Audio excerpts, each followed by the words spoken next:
Okay, welcome back to another episode of the IMG series. So today I am so excited. I am joined by Ash, who is currently a medical student in the Philippines, but she was born in India. But of course, I'm going to let her tell her own story. Thank you so much for joining me, Ash. Thank you so much for having me here. I'm really so much honored to be here. It's a really good opportunity to connect with so many people and talk a little bit about myself and maybe take in the questions from others if they want to know more about my journey. So I'm super excited. Absolutely. And tell me before we start, where are you right now, Ash? I'm actually in India right now. Okay. At my home. I just came back from Philippines in December. Right now it's even Philippines, I think it's all in lockdown. Right, So it is. yeah. So it was better for me to stay there for just a couple of days, and I think I stayed there for almost a year, I should say. Gotcha. Because I think the lockdown happened in February if I'm not wrong, February in Manila. So everything was shut down and there were no flights, there were travel ban. So my parents were actually getting quite worried about so I think it's the problem with every IMG right now, because they're so far away from home, and it can get really complicated if you have other health issues. Right. So especially if you're an international student, I think that it's better to have insurance, health insurance, and everything. If you don't have that, that's going to be a problem as well. So living in another country can be really, during this time especially, it can be really stressful. So I decided to come back to India in December. No, absolutely. And I definitely want to touch more up on that later, because I'm glad you brought that up, the whole issue of being an IMG and like living away from your family, especially during COVID. It's so crazy. And Yes. I'm so glad you were able to actually go home before everything got shut down, especially in the Philippines, because I know, like you said, they're going through another like round of lockdown once again, so it's going to be hard for people to kind of like move around. But I definitely want you to like tell us, Ash, what your background is and where you are right now in your career or your schooling. So actually I was born and brought up in India, and my dad was in military. So since I was a kid, I've been moving around to different states and different cities. So I kind of had that exposure since a very young age to get to know different culture, different languages, because India is actually a very diverse country. With every state, we have languages, the food changes, the language changes. So everything is like that. So when you are in army, if you're coming from a military background, in fact, I changed 4 different schools. So, and both of them were different, all 4 of them were different boards. So it kind of becomes very difficult, but at the same time, it teaches you a lot. So when I first moved to Philippines, I think it was very easy for me to adjust to the new culture, because I have been doing that since childhood. So it was something which is normal to me. So staying in one place is actually not so normal for me now, because it kind of gives me a feeling of stagnancy, I should say, because I've been moving around all my life. So I'm really excited to be in the Philippines, and adjusting is comparatively easier. So if we talk about my career, I'm actually fourth-year medical student, as you have mentioned it before as well. And we are currently doing our online rotation. I'm sorry. So we are doing our online rotation, and I just completed my family med rotation, and I'm moving on to my OBGYN next month. So I will be graduating in just a couple of months. So That's I'm excited for that as well. Yes. Okay, so I love that you talked a little bit about your background as somebody who grew up in a military family. And obviously, I have never experienced that, but I do know of people who were also kind of in the same situation. And it's always having to move, like you said, and change friends and be in like different countries. Um, and so you also mentioned that you are currently doing virtual rotations. And like as so if people for people who don't know, in the Philippines, how we do it during our 4th year of medical school is that we rotate for an entire year. We're still considered medical students, and we rotate in all the departments, so everything from surgery to pediatrics, internal medicine, and so on. um, did you, so this is probably going to sound like a silly question, but did you start your 4th year doing virtual rotations, or did you have like in-person rotations as well? Yes, yes. So actually, it's actually interesting because lockdown happened when I was still in my 3rd year, second semester of my 3rd year. So what happens in 3rd year is that we do have medical wards.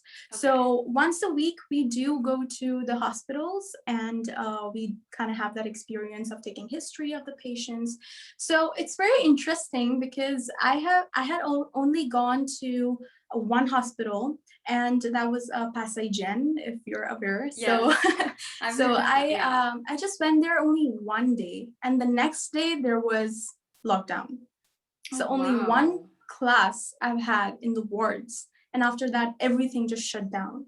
So I started my 4th year clinical rotation online, and we are still online. We are actually trying to get to offline rotation as much as we can, but 3 weeks ago, Philippines shut down again. So they pulled out all the clerks and all the PGIs from the hospital. So I don't know when it's going to be fine, because again, it's ECQ in Manila, it's all locked Yes. down. So I don't think they're willing to send us back anytime soon, but it is a requirement for us to graduate to have that offline rotation. So Right. what they're doing it for us right now is that they are taking our exit exam, the Revalida of our medical school, and they are continuing to send clerks to the flexible learning program. We are going to the stimulation centers and actually learning a lot from there as well. And they are planning that if as soon as the things go back to normal a little bit, they're going to send us to the hospitals slowly and slowly so that everyone is safe. Right. So right now, that's what's happening right now. But we are right now online. So, so Ash, like when you said that they send you all to like a specific center, that's to keep you all contained in one area, but at the same time allowing you to learn clinical skills. Is that correct? Yes, they're keeping us in the same place, but very limited amount of people are going in. For example, in a group of probably 3 or 2 Okay. kids are once there, and everything is under the supervision of a proctor. So it's one-on-one learning. So it's Oh, really yes. So it's actually very good. That's usually yes, doesn't happen. That is something that doesn't happen in your normal rotations. Right now absolutely. it is like that, but I would definitely say that it would have been nice if we had offline rotation, because Philippines is a really nice place if you want to have hands-on. Right. So yes, it's really nice place to have a hands-on, but unfortunately nobody predicted pandemic. Yeah, there's so many. I was thinking since the beginning of lockdown and even at the peak of the pandemic when it started last year, I was thinking, immediately thought about the medical students and how they're actually trying to learn in this virtual setting. So I'm curious to know, I know you talked a little bit about, you know, you learning online at the moment and having like on-site or in-person training and experiences. But during your current online learning, how do like how do they structure it like on a daily basis, for example, like Okay. per rotation? I'm curious to know. Yes. So basically, I'm just gonna give you one example. So basically, let's say internal medicine, right? They start with morning rounds. So all the residents will present their cases that they have seen in the wards. So it's like a case protocol that they will give us and they will present. And they will tell us a day before what cases they are going to present the next day. And then the group that was assigned, even in the clerks, there are different groups. So we have to further discuss the topic in terms of theory. Right. So yeah, so all the residents and PGIs will also give their input. All the clerks will give their input. So that's the morning round that we have. It goes around for 4 hours. And soon after that, we usually go ahead with another class, which is sometimes it's a lecture, sometimes it's a journal presentation. So we usually go ahead with that, and then again followed by another lecture, but it is a SGD. It's like a Right. small group presentation. Discussion. Yes. So yeah, so we are having 3 different lectures in a day, and then when the clock hits 4, we have our interviews. So how interviews are structured is, so each member of the group have one-on-one session, just like this on Zoom, one-on-one session with the proctor, where proctor becomes a patient and we become the physician. So we take the history, we give our general impression, we give our basis, differential diagnosis and treatments and lab workups, everything, and then they give their input and tell us where we lacked. So it's like a one-on-one session with the physician. So I think this is a really good opportunity to learn so much when you're taking history. So that's how they are generally structured, but it can also depend from different rotation to different rotation. For example, in family medicine, it's more on assignment based, I should say, and it's more on research based. So we have different communities. They make us join different communities on Facebook.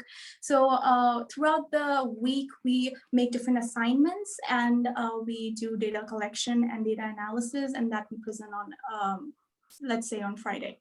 So different rotations have different way of structuring, but this is how generally the flow goes of our online and virtual rotations.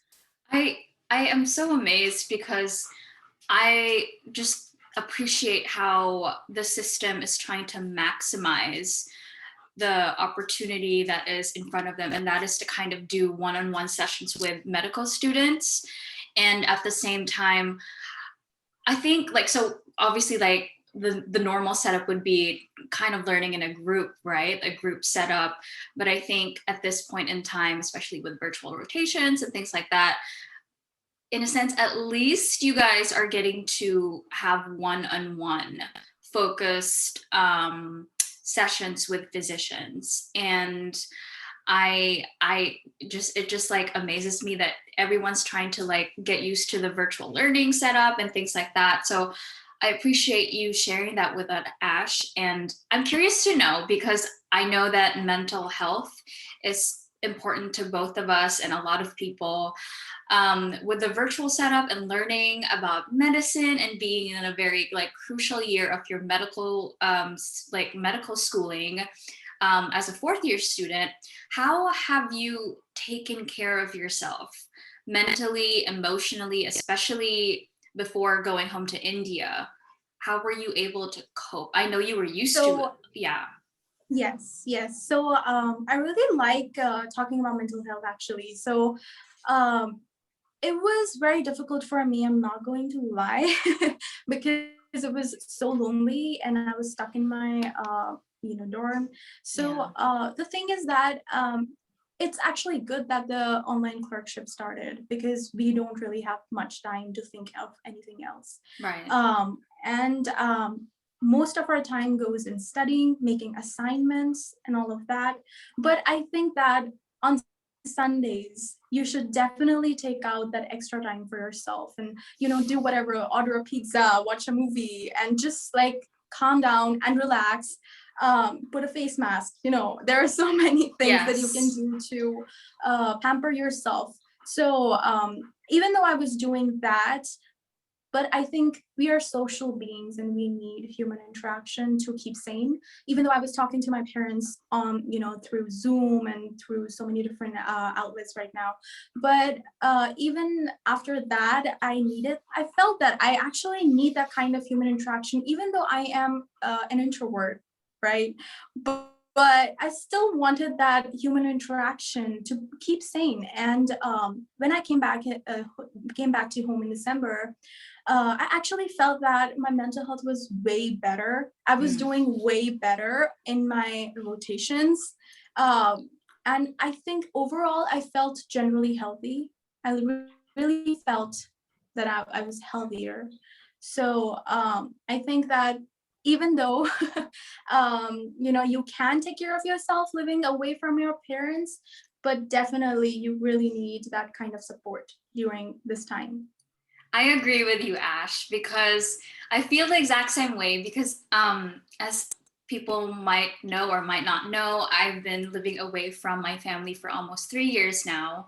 And as somebody who is like belongs to a very close knit family and culture, and I'm sure, as like a lot of Indians can also relate, because you also are very close to your family.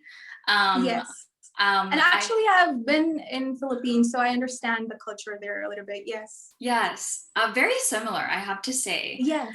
Yes. Um, and so every time I talk to so I'm currently studying for step one, and every time I talk to my mom, and she always tells me stuff like, come home, but we both know it's impossible because of all these COVID restrictions and things like that. And she said, maybe it's going to be better for your mental health if you come home and study for step one here.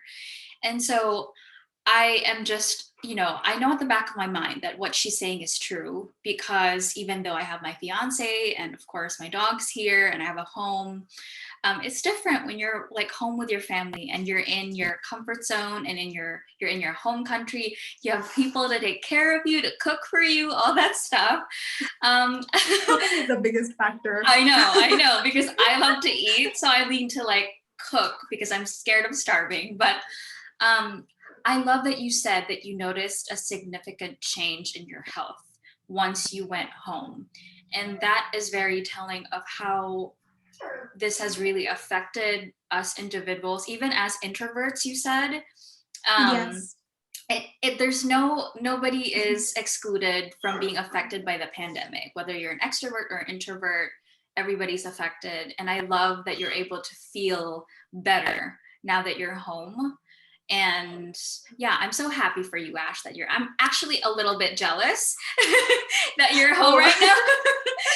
But I'm glad that you feel like much healthier. That's important, especially yes, as that's for sure. right, Yes. especially if you're in the medical field, you need to feel that sense of, healthiness.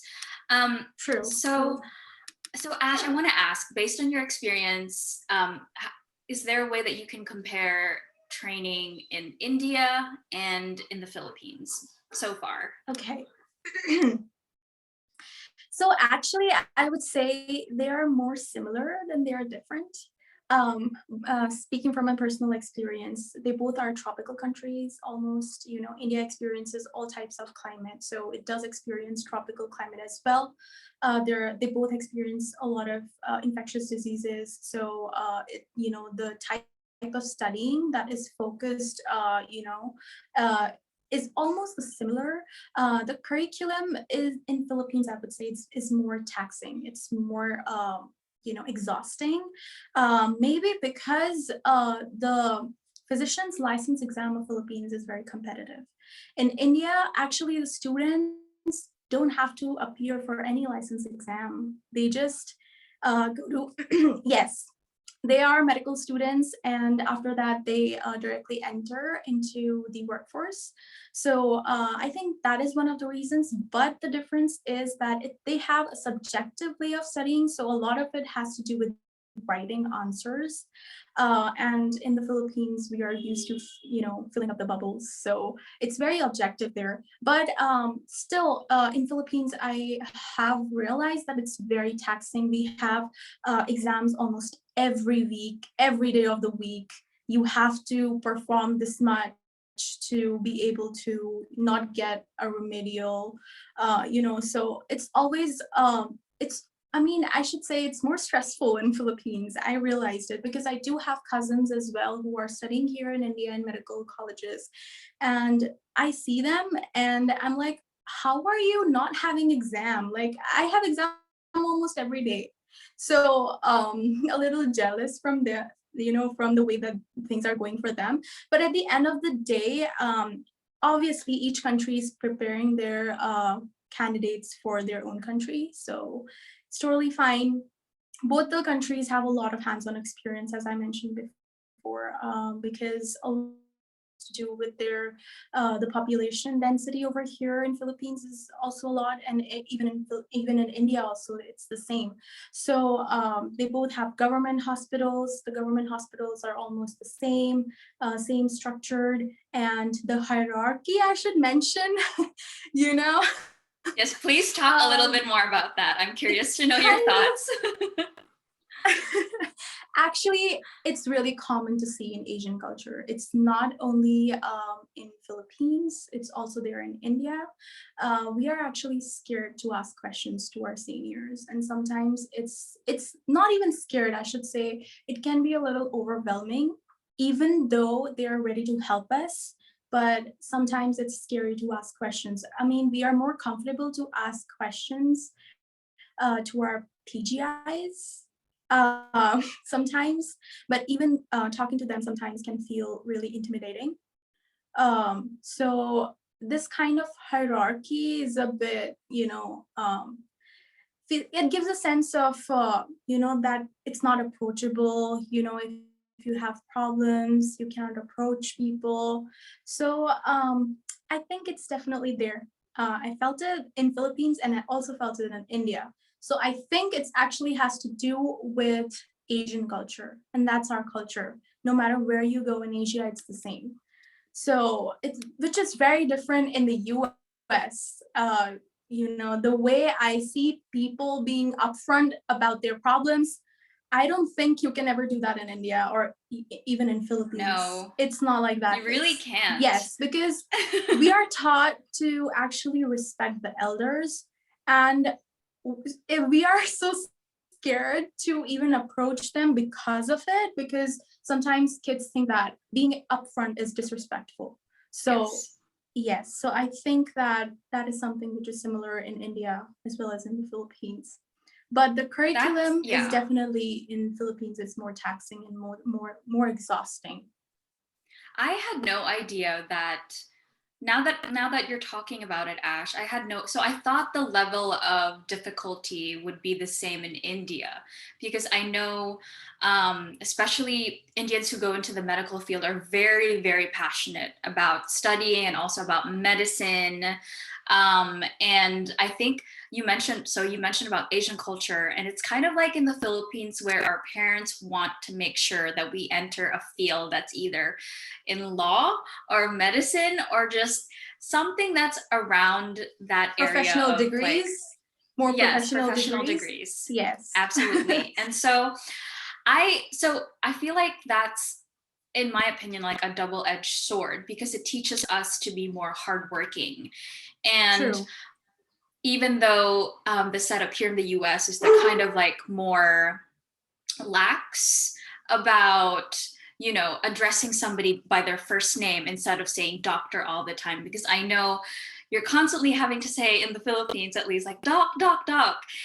Otherwise, right? Otherwise, you're going to get criticized by your superior or your senior, even as PGIs.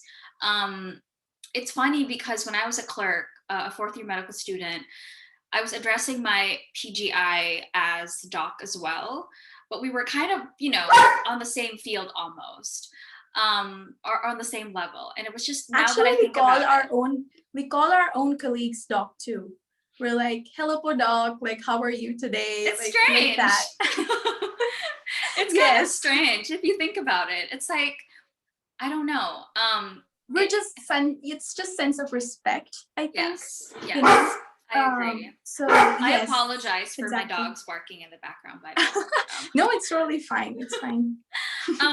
But yeah, Ash, I love that I'm able to talk to you about like Asian culture and how there's so many similarities between our culture and your culture.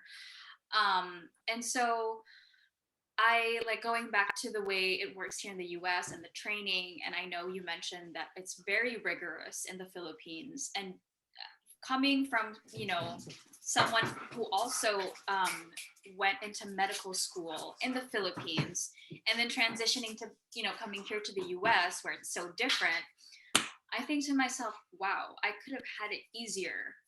But at the same time, I'm glad I went through all of that because it made me feel more prepared coming here and more relaxed in a sense that, okay, at least I can tell myself I've had hands-on clinical experience.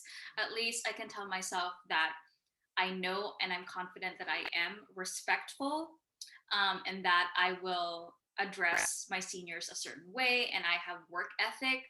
Those are so many things that you can bring to the table as well as an IMG. There's so many qualities you can learn from your home country, and then bring it to the US if you do want to pursue the USMLEs. And I want to ask you more about, so let's transition into like stuff that my followers had asked because I'm also very curious. So Sure. why did you choose the Philippines to go through like medical school? I should start why I even left India. So basically, in India, how the selection happens is that after 12th grade, you appear for an exam called NEET. So I actually graduated in 2016 from 12th grade. And just soon after that, I gave AIPMT. That time, that exam, NEET exam, used to be called as AIPMT. And so basically in 2016, there were a lot of cancellation of the exams that happened. So I had already appeared for AIPMT exam and then they canceled it and they put a NEET phase two. So it was actually our choice whether we wanted to keep our AIPMT scores or NEET phase two scores. So I did not appear for NEET phase two. I just kept my AIPMT scores. And usually kids actually take gap years and they take coachings, like rigorous coachings to clear these exams. And one of the reasons why I think also India does not have a license exam is because we actually have a really competitive entrance exam to medical schools in India. So that's why I think they don't have a licensing exam there. But coming back to the topic, so basically India has a little over 100,000 seats of medical colleges, and they are divided between government colleges and private medical colleges in India. So government colleges are actually a little cheaper to attend, and private medical colleges are a bit expensive to attend. So when I gave AIPMT, I actually had prepared for SATs. So I was trying to get through a traditional route to come to the US. But I thought, it's just so long, it does not make sense. I would rather give AIPMT. So even though I gave SATs, I switched my mind and I thought that I should give AIPMT. But I wasn't quite prepared for that exam. And I didn't want to take a gap year. So I wasn't quite able to reach the merit list to get into a government school because they're cheaper to attend. And I didn't want my parents to pay for a private medical college. So that's one of the reasons why I decided to even leave India. The reason why I chose Philippines was because my cousin was already studying in Philippines. Okay. And I have had family members in my extended family who have actually lived in Philippines. So I was aware of Philippines as a country. And also I have noticed, like I think a lot of people already know this, that in Philippines, a lot of people speak English. So they're okay in speaking English. And Tagalog is something which you can write in English. They don't have a written script. So Yes. even if you want to learn the language, you can actually learn it easier and like quicker, I should say. So I was like, okay, like I'm ready to go here. And that's one of the major reasons why I actually chose Philippines to go because, first of all, I knew people there. My cousin was already studying there. She was aware of the culture and everything. And family is always a really big factor, I think, going Same. to a place. So that's one of the reasons why I personally chose Philippines. So yeah, I'm happy now. That's awesome. So talking about like you choosing the Philippines and you going through medical school there, what were some of the difficulties or challenges that you've experienced? I know you talked a little bit about learning Tagalog and things like that. Um, what else? I know like our cultures are similar in a lot of ways, but what were some of the challenges that you encountered? Um, to be honest, I think obviously moving to a different country, there are so many challenges personally that you Yes. can face. Um, yes, people do speak English, but sometimes they don't. Yeah. So you really have no idea what's going on at all. But people in Philippines are actually really friendly. They're quite helpful as well. So I really liked that. But food, I would say that was something that I struggled a lot with. Most of the population in India is vegetarian, and Yes. I am, for the most part, vegetarian, but it's okay if I eat chicken. I cannot eat anything else. So I had so much struggle with food, and there were actually food delivery service, Indian food delivery services, but Okay. actually Indians eat a lot of spicy food. Like it's really, Yes. really spicy. And I'm that kind of Indian who does not eat spicy food. So Oh, both really? ways, yes, I cannot really eat spicy food. So both ways, I was having issues. And during my first initial, I think 2, 3 months, I lost so much weight. I think I lost Right. around 11 to 12 kgs Oh my in just 3 to gosh. 4 months, which That's a was so lot. unhealthy. Yeah. um, but I think it's really common, especially if the cuisines differ. So I think that this is one of the biggest struggles that I had, and that was food. But then later on, I found someone and I told him, like, see, I cannot eat spicy food, so you'll have to make it like this.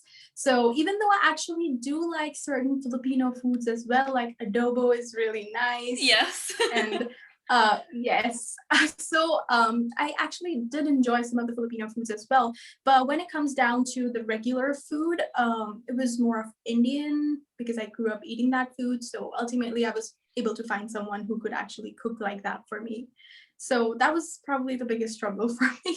No, that's Apart like, from that, yeah. no, go ahead. Sorry.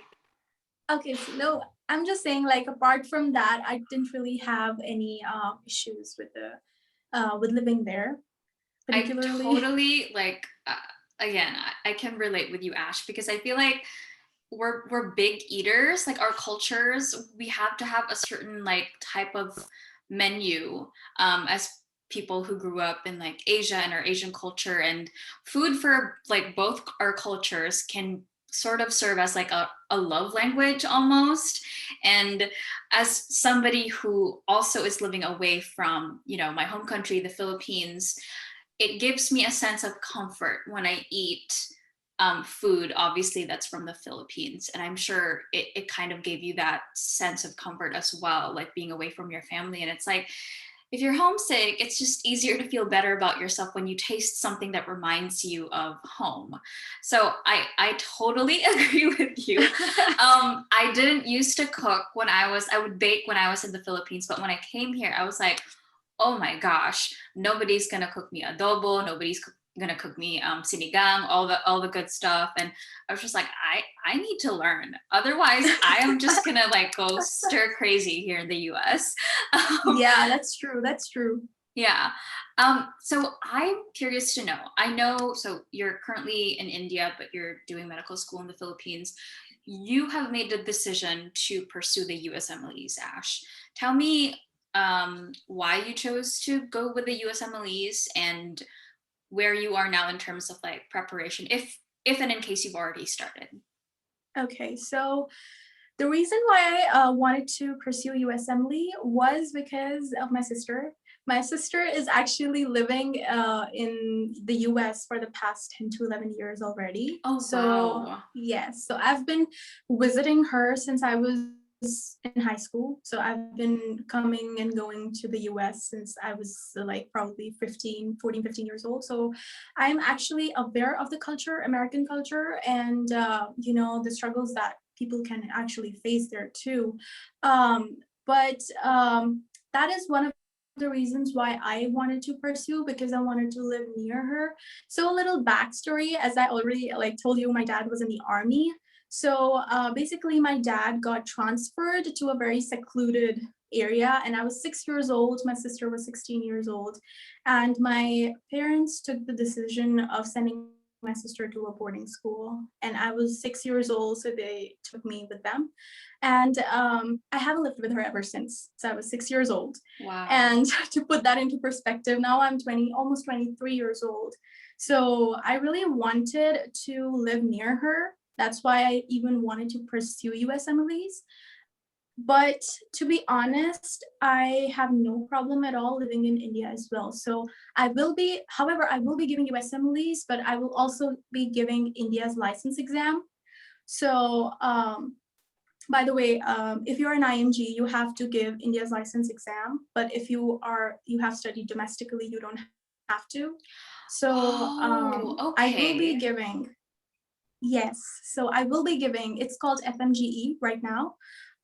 So actually they are thinking of changing FMGE exam to next exam, which is like an exit exam or also a licensing exam. And because a lot of people thought that this is not actually fair, because FMGEs are giving such tough exam, like like IMGs are basically giving such tough exams to Right. get this license exam, the license of India. And on the other hand, kids in India are just, joining the workforce just like that. So actually government is trying to introduce a next exam. So let's see when that gets introduced. But right now, I have to appear for that exam as well, probably next year, June. And I think I would also like to mention that if you are specifically non-US IMGs, it's better to get your own country's license exam before you even apply for some other country, because you really need a safety net where you Yes. can fall back on. And career wise, it's a really smart move in my opinion, because you getting visa sometimes can be really complicating, Yeah, it's very tricky. you You know. just never know. There's no guarantee whenever you apply for a visa. Exactly. So even if you get matched into residency, that's just 50% of your battle that you have won. Other Yes. 50% is the visa. So like I think usually people go for J1 visa, people Yeah. usually also go for H1B. Not every program likes to give H1B visas, and Yes. H1B is also lottery based. I think everyone is like you have to take a gap year after completing residency, and you have to go back to your own country for the resting period. So there was actually a really good live that Dr. Sony, I think Yes. So he Dr. did. Ashton, yeah, with an immigration Yes, lawyer. yes, I think that was a really, really good, like if people want to know about the visas, I Yes. think it's a really, really good live that people can watch. I will So, definitely like link that in the description because people, I like how Dr. Sony, so Dr. Sony is an IMG, non-US IMG for people who don't know. And he did his plastic surgery training and did fellowship as well here in the US. And then he's currently back in the UK in his home country. But he did a live recently with an immigration lawyer, which was perfect. And I'm actually going to be doing a video with him talking more about the visas because there's so many people who also messaged me asking me about visas and things like that. And in addition to what you said, Ash, especially with the J1 visa, um, you need to have a license in your home country. That way, after you've fulfilled your duties as a resident here, you have to go back to your home country for, I believe, 2 years. I don't know if it's changed. But yeah, like you said, the safety net is very important because there's just absolutely no guarantee that even if you match, like you said, It's so tricky, especially with COVID now, and immigration is they're very unpredictable with approving and not approving. And for people who don't know, hospitals decide whether or not they will the reason why they don't take in a specific visa sometimes is because they don't have the budget to sponsor the visas. So it'll be kind of a disadvantage almost on the hospital or the institution's part to sponsor more than what they can handle, and something that's like outside of their budget. But I think even after they sponsor, there is no guarantee with H1B because it's a lottery based. yes, So it's so tricky. You're taking actually a really big risk. Yeah. If you are going for that. But I think that, as you said, I think immigration lawyer would be the best person to, tell all these things. Absolutely. But I just know this because my sister has been living there for so many years, and she tells me it's a really complicated process. She's changed 2 different visas, and it's always a hassle because every 6 months then you have to apply for renewal, and like something or the other just comes up for immigration. Being an IMG, I think people would also understand, because if you're studying in some other country, you will have definitely gone through immigration stuff and immigration documentation, which can actually be really stressful. So I think that people should educate themselves before. And also, I think definitely non-US IMGs, get your own country's license exam first, like clear it and get your own country's license first. That's brilliant advice, Ash, because now I'm thinking about during the peak of the pandemic, a lot of residents and doctors, I believe, who were here on like an H-1B visa and a J-1 visa had to go back to their home countries because there was just a lot happening and there was no guarantee that they could even stay here. It was just really messy. So I think that jolted a lot of IMGs, non-US IMGs, or like foreign physicians to kind of really think about, is this like fair play? I need to back up. And they also had a hard time going home. It was just a complete mess. So really wonderful advice on, sorry, my fiance is saying hi from outside the window. But really wonderful advice on like having to make sure that you do have a license in your home country. And I'm curious to know, Ash, have you started preparing for step 1? Actually, I have. Currently, I'm doing pathoma, but the problem that came up last week was that they declared that we have a Revalida in June.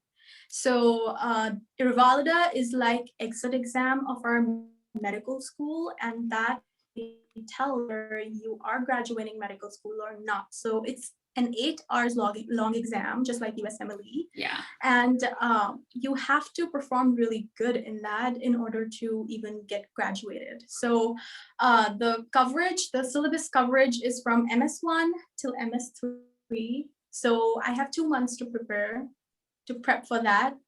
So it's actually very stressful. So that's what I'm going to do right now, is to study for my Revalida.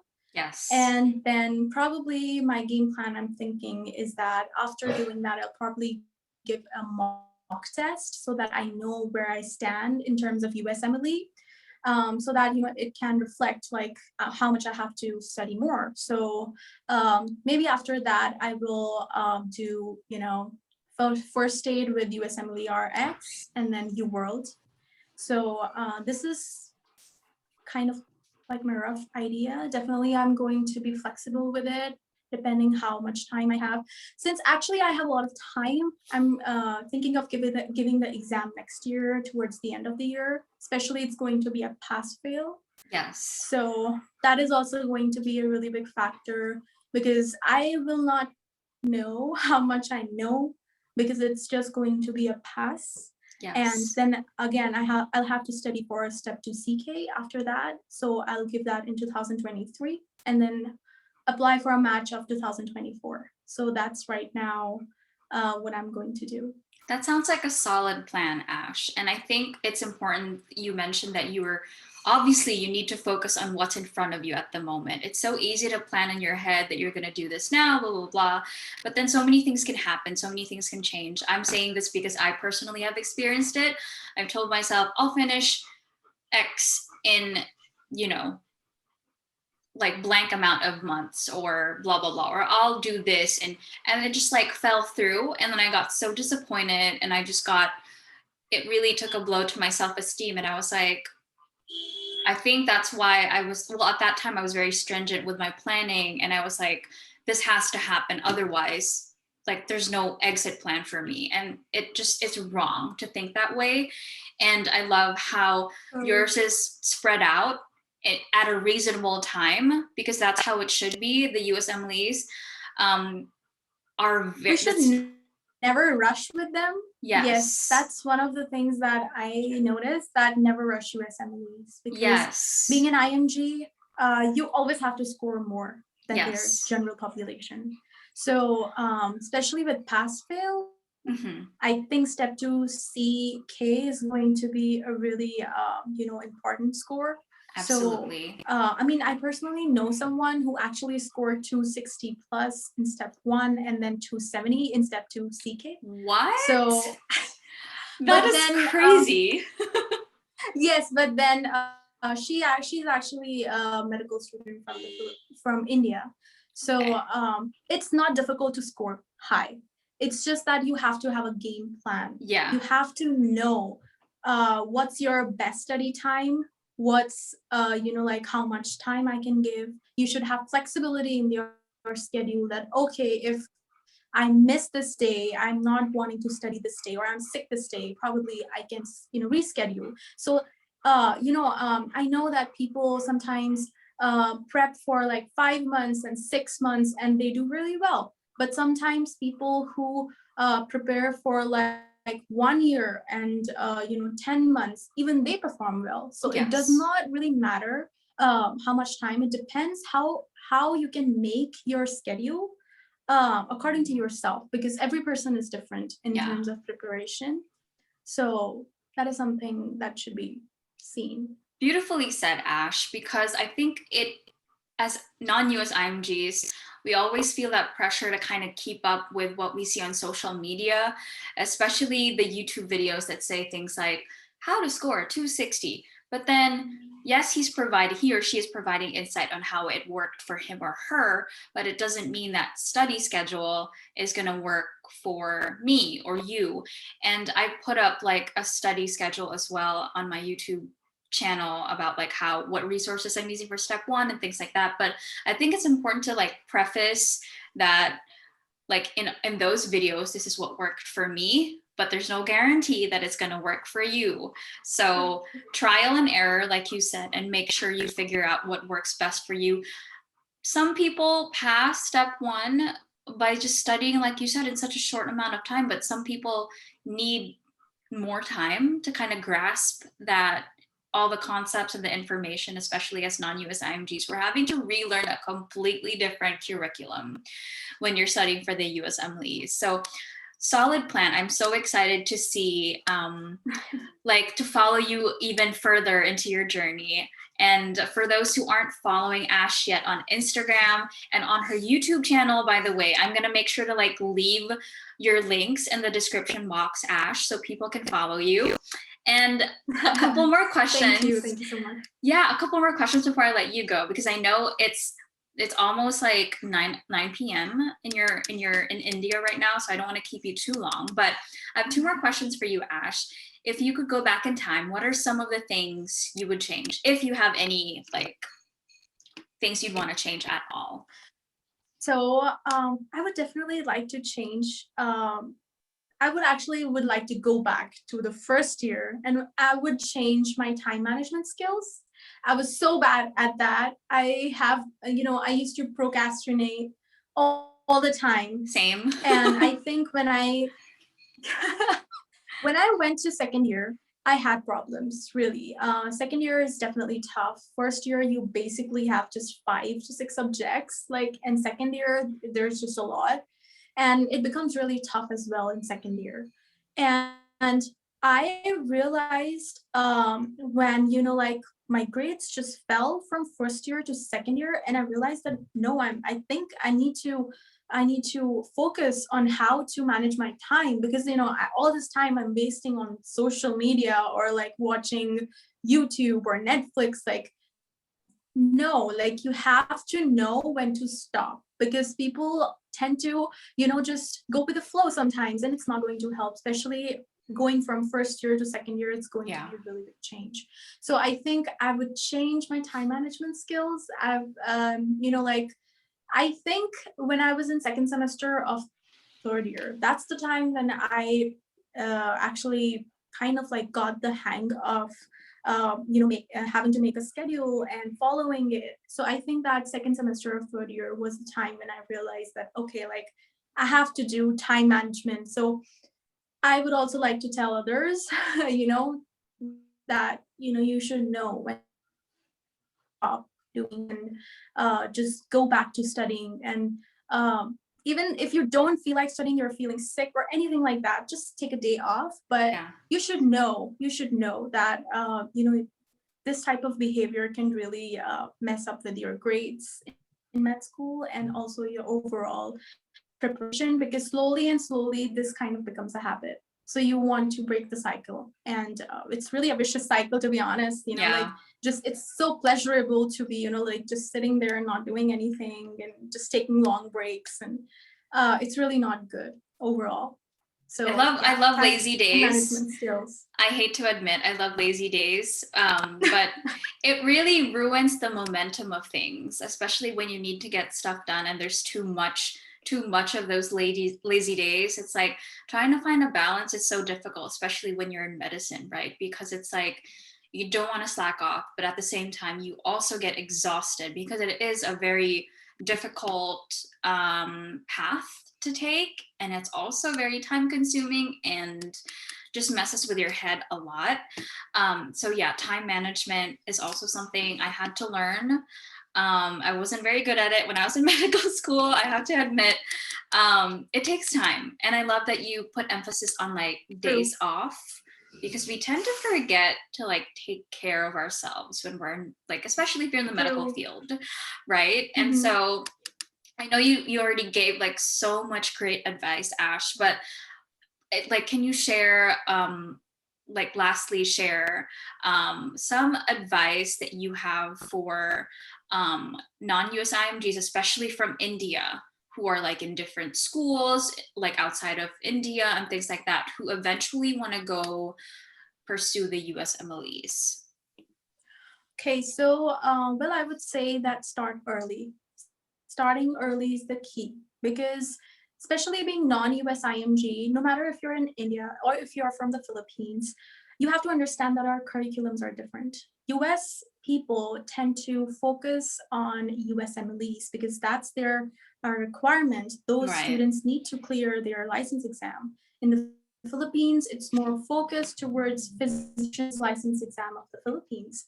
And in India, well, basically domestic kids, like domestically studying kids, don't really have to appear, but Indian students will have to appear for FMGE. So I think that kids should understand this thing, that um, prepping for USMLEs early on, starting from first year, is really, really important. I think I lacked that. And now during the end of time, I think towards my fourth year, I'm having to have like, kind of still I'm nervous. But, Yeah. if I would have started early, I think I would have done much better mentally and stress wise. But if you're in India, I think start early. And if you're in the Philippines, start early. Start from first year. Yeah. And also, especially if you're in India, you would have a lot of time. In the Philippines, you have exams every day. I know, like Oh I my am in that kind gosh. of schedule. Yeah. I know it's so taxing to give exams every day. I don't miss Our that. surgery class used to. Oh no, definitely not. Yeah. Our surgery class used to be of 7 hours.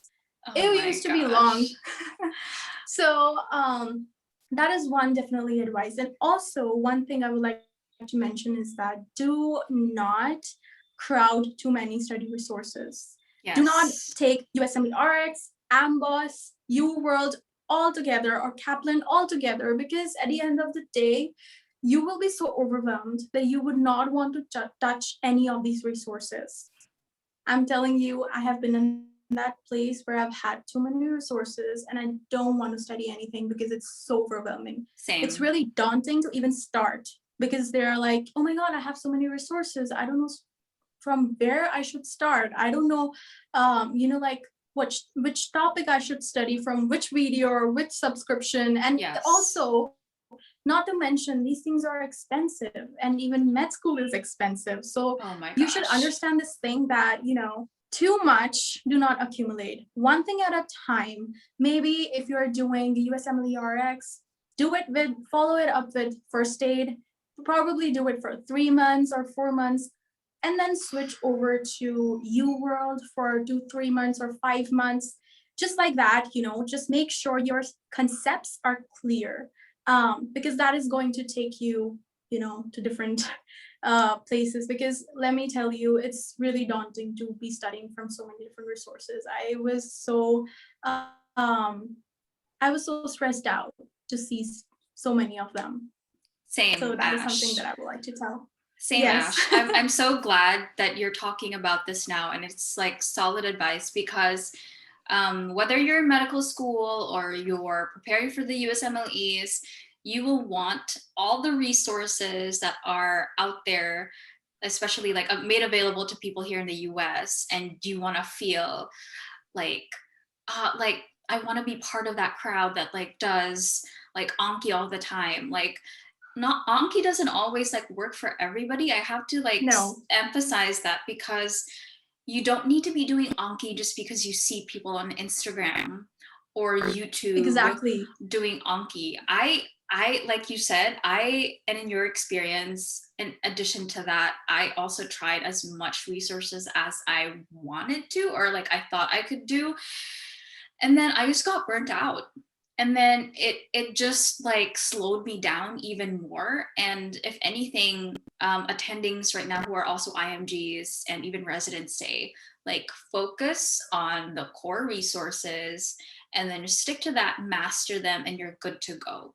The more less is more, pretty much. True. So True. yeah. And I would also like to mention, sometimes you really don't have to have the fancy subscription or anything. You can just go Yes. back to your study textbooks and just clear your concept from there. There are a lot of videos on YouTube as well explaining things. They're Yes. free, they're without a cost.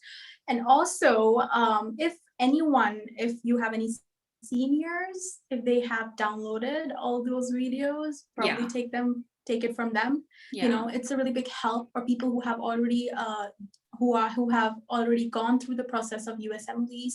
Maybe ask them if they have any free resources that probably you can use. Because I do know, even my cousin, I told you just now, she also studied from the Philippines. So she's prepping to give exam within this year. So she has a lot of resources. So I can use the resource of my cousin, right? So if 2 people can share, that's really good as well. So it's more economical. And Yes. yes.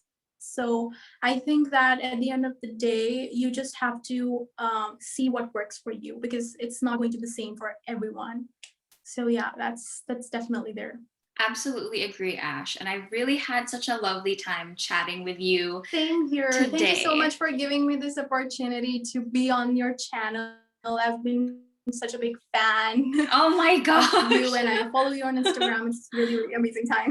Yeah, Ash and I actually follow each other on Instagram. And like I said, and I have to like put emphasis on this, I will also leave her Instagram and YouTube channel in the description box because people can actually DM me if they have any issues. Wonderful. I can, reply back to them. Yes. Whenever I have time out of my rotation. Yes. But yes, I so can definitely help. I love that. I encourage you guys to reach out to Ash. She is the loveliest person out there. I am so glad that we got this chance to like talk. Thank you so much. Of course. You'll be helping a lot of people for sure. And I really appreciate you spending time with me today. So, yeah, that about wraps up today's episode. I am so glad again. I don't know, I just had such a lovely time talking to you today. I will see you Same all. here. Yes, I will see you all in my next episode.